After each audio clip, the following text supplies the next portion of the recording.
Мога ли да те намеря в разбитото ми сърце? Мога ли да те намеря, дори и да видя, че си с мръсни ръце?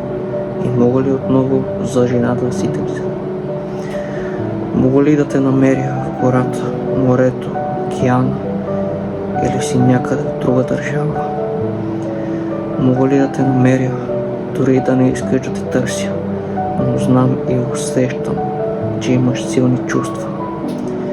Мога ли да променя мнението ти за мен? Мога ли да те накарам отново да се влюбиш в душата ми? Или ти вече си ме махнал от главата си?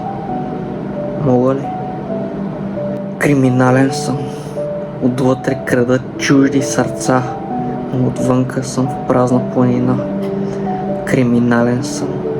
Искате да крещите на сърцето ми, давайте, но не остана нищо там, защото аз отвънка съм съвсем сам. Криминален съм. Вяра загубих във всичко. И къде е моето кръстче да си го държа, защото то още ми е на врата, но дали още ми дава сили, или живота се изнасили. Криминален съм. Ще пиша на създателят ми да откаже поканата за смърт, защото вече вървя по друг път. Ще пиша на създателят ми да откаже поканата за смърт, защото видях душевната истина, големия съд. Ще пиша на създателят ми да откаже поканата за смърт, за да мога да оживея и да видя как косите ще ми побелеят. Ще пиша на създателят